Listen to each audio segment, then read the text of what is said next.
देखिए question number 5 के खा खंड में सामने क्वेश्चन लिखा हुआ है। क्या सिद्ध करना है?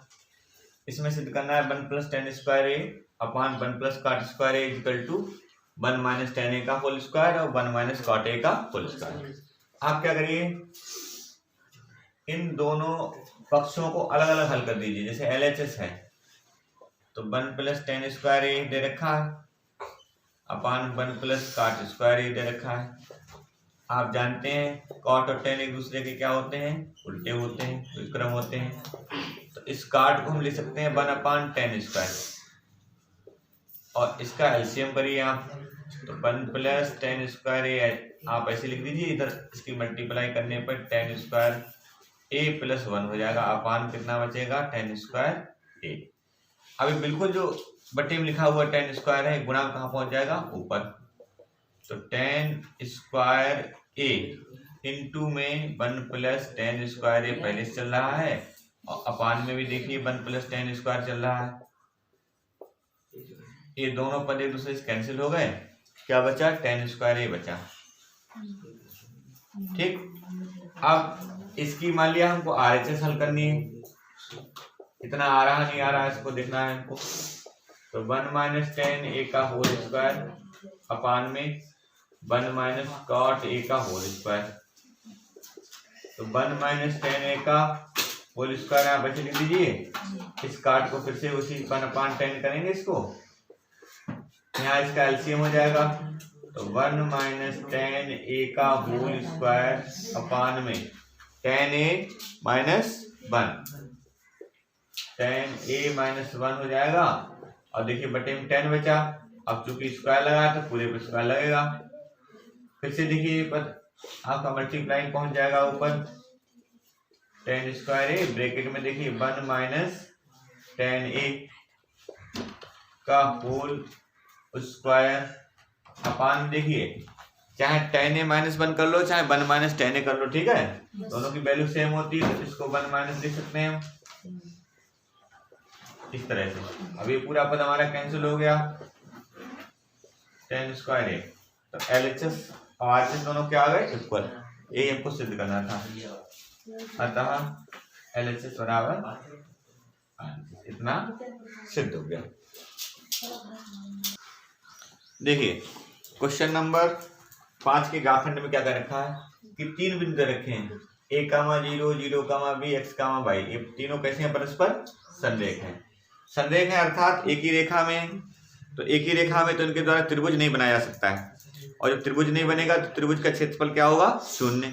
तो ये त्रिभुज के क्षेत्रफल का ही तो फार्मूला होता है। तो यही वाला संरेख होने की कंडीशन हमारी होती, लगा देंगे, यही हमारा सवाल आसानी से हल हो जाएगा। x1 y1 बिंदु हो गया, x2 y2 बिंदु हो गया, x3 और y3 बिंदु हो गया। तीनों बिंदु रख दीजिए। x1 का मान देखिए a है, y2 का मान कितना है b, y3 y। ऐसे x2 कितना है, 0 है, तो यहाँ जो 0 रखें तो पूरा पर 0 हो जाएगा, मान आगे मान रखने की आवश्यकता ही नहीं। ऐसे x3 कितना है देखिए x, y1 कितना है 0, y2 कितना है b है, y2 इक्वल में देखें 0।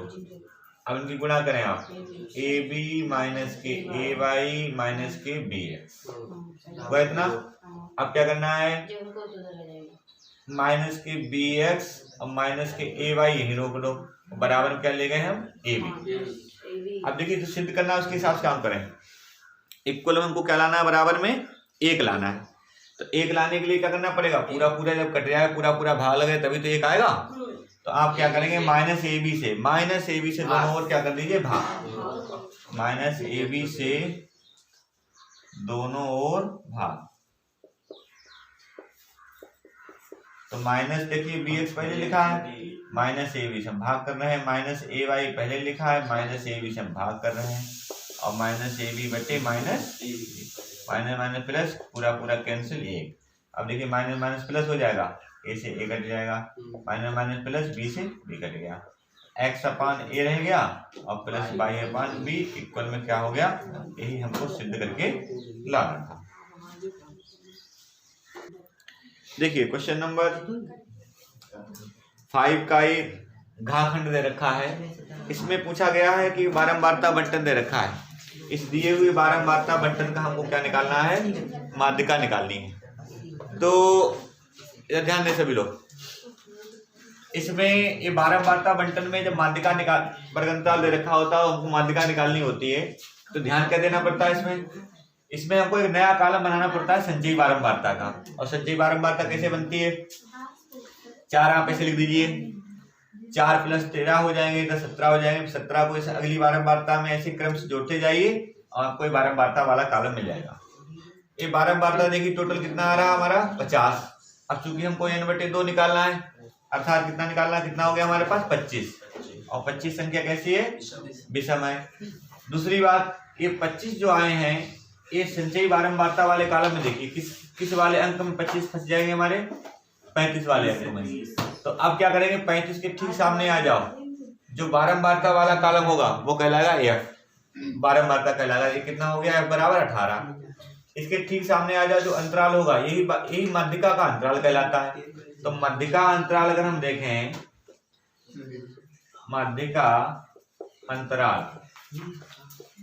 कौन सा हो गया हमारा, 20 और 30 हो गया। इसी में ये L1 हो जाता है निम्न सीमा और ये L2 हो जाती है उच्च सीमा। यहाँ से अगर h की बात करें, अंतर की बात करें, तो अंतर कितना आ रहा है 10। और हमको जो मान रखना होता है f का, वही f का मान यहाँ कितना मिल रहा है हमको 18। और इसके ठीक ऊपर c, अगर c का मान रखना है तो संचयी बारंबारता में जो मध्यिका अंतराल हो उससे ऊपर वाला अंतराल लेते हैं, उसी की जो संचयी बारंबारता वही लिखते हैं। वो कितनी है, 17 है। तो c बराबर कितना दे रखा है यहाँ पर, 17 दे रखा है।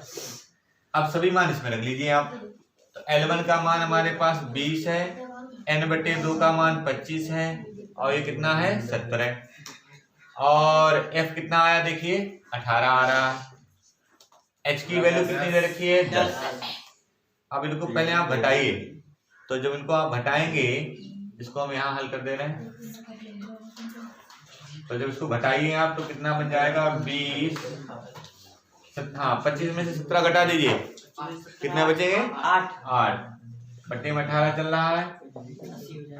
इसको काट दीजिए, 2 चौकू 8, 2 नेम 18, तो यहाँ पर 40 हो जाएंगे। 20 + 40/9, इनका एलसीएम लेके इनको जोड़ो, तो 9 दूनी 18, 120 + 40 कितना हो जाएगा 220/9। अब 9 से भाग कर दीजिए, जितना आ जाएगा वही आपका क्या कहलाएगा, इसमें आंसर कहलाएगा, माध्यिका निकल जाएगी आपकी। नंबर 6 का काखंड है। इस 6 के काखंड में देखिए क्या क्या रखा है क्वेश्चन में। कहा है कि एक ठोस है, ठोस भी इस तरह का दे रखा है जिसके 2 सिरे हैं, दोनों के दोनों सिरे कैसे हैं, अर्धगोलाकार।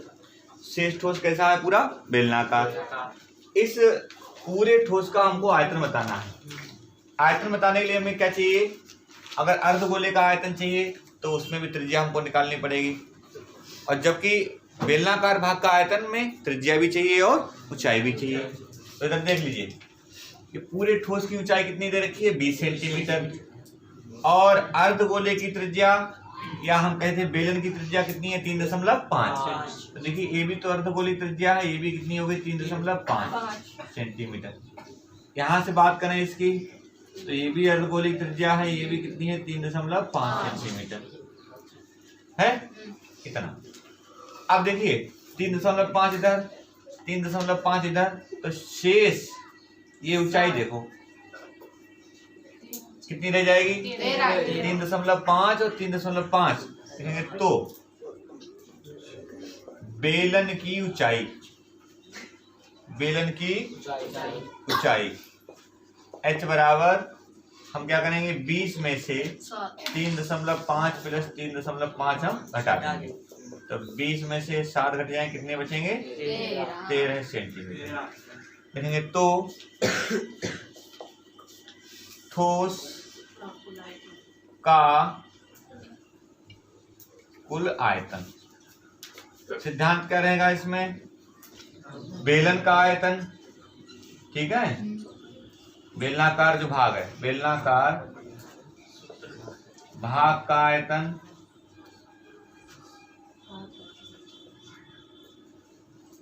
प्लस 2 गुणा एक अर्धगोले का आयतन, या हम कह सकते हैं पूरे गोले का आयतन, ठीक है। 2 क्योंकि अर्धगोले जैसे 2 भाग हैं तो पूरा गोला हो गया, तो ऐसे भी लिख सकते हो 2 गुणा अर्धगोले का, 2 अर्धगोले हैं इसलिए। अब ध्यान देना सभी, बेलन के आयतन का सूत्र लगा दीजिए, पाई आर स्क्वायर एच। 2 गुणा अर्धगोले का आयतन कितना होता है, 2/3 पाई आर की घात 3। अब सभी के मान रख देने, तो इसको हम इधर हल कर लेंगे, ठीक है। अब समझे, इसको सरल करने के लिए सबसे पहले क्या करो, आप पाई आर स्क्वायर कॉमन ले लो। तो जैसे हम पाई आर स्क्वायर कॉमन लेंगे तो ब्रैकेट में देखिए क्या बचेगा, एच प्लस 2 दूनी 4 और आर बचे, और 4/3 भी तो रहेगा, 4/3 पाई, पाई तो कॉमन हो गया, क्या रहेगा आर। अब मान रखो आप, पाई का मान 22/7, आर का मान देखिए 7/2 है, तो 7/2 का स्क्वायर, एच का मान 13 है, 4/3 और आर का मान देखिए 7/2, 22/7 गुणा 7/2 गुणा 7/2। अब यहाँ 13, ये 2 दूनी कर दीजिए, कितने में 7 दूनी 14/3। इसको हम हल कर लेंगे, तो यहाँ इसको कैंसिल कर दीजिए, 7 कैंसिल करो, 11, तो 11 7 77/2 ब्रैकेट में यहाँ पर तो जोड़ दिए, 13 39 प्लस 14/3। अब आप इनको जोड़ो, कितने रहेंगे 53/3। अब इनको भाग करना पड़ेगा आपको, कैंसिल होंगे नहीं है किसी से कोई, तो इसलिए अब इनकी आप गुणा कर लीजिए, 77 गुणा 53/6। गुणा करने के बाद भाग लगा दीजिए, यही आपका क्या हो जाएगा, इस ठोस का आयतन। इसको आप कर लीजिए। क्वेश्चन नंबर 6 का खा खंड है। इसमें कह रखा चित्र में ये भुजाएं देखिए, OB into OA is equal to OC into OD। इन भुजाओं को हम इस तरह व्यवस्थित कर सकते हैं, जैसे देखिए OA भुजा है तो OA के बटे हम OC लिख लीजिए, ऐसे OD भुजा है, OD के बटे क्या लिख सकते हैं आप, OB। साथ साथ इन कोणों को बराबर सिद्ध करना हमको, तो ये बराबर कब संभव हो पाएगा, जब हम इन दोनों त्रिभुजों को क्या सिद्ध कर दें, समरूप। ये त्रिभुज ए आकृति दे रखी है, हमने क्या किया है, इस त्रिभुज को हमने अलग दिखा लिया अपनी सुविधा अनुसार, इसको अलग दिखा लिया ताकि दोनों को समझने में हमको आसानी रहे। तो देखेंगे त्रिभुज AOD तथा त्रिभुज COB में, अब जरा ध्यान देना सभी, संगत भुजा देखिए OA बटे OB, OC, OA बटे में क्या लिख दें, OC। ऐसे इधर देखिए, इधर OD भुजा है, इधर क्या हो जाएगी, OB, OD अपान OB। ये दोनों भुजाएं हमको ज्ञात हैं, कहां से लिखे हमने, ज्ञात थे इसलिए लिख लिए हमने। अब देखिए इनके दोनों के बीच में कौन कौन से कोण आ रहा है, यही आ रहा है, एक AOD आ रहा है, कोण AOD इज इक्वल टू कोण COB, दोनों बराबर होंगे। उभयनिष्ठ नहीं, ये दोनों कोण इसलिए बराबर है क्योंकि ये शीर्षाभिमुख कोण है। सम्मुख कोण जो होते हैं शीर्षाभिमुख कोण बराबर होते हैं, शीर्षाभिमुख कोण बराबर है। दो संगत भुजाओं का अनुपात बराबर, और संगत भुजाओं के जो बीच में जो कोण बन रहा है वह बराबर है। तो इस तरह से समरूपता का नियम लग गया, दोनों त्रिभुज कैसे हो गए, समरूप हो गए। अर्थात त्रिभुज AOD समरूप त्रिभुज COB।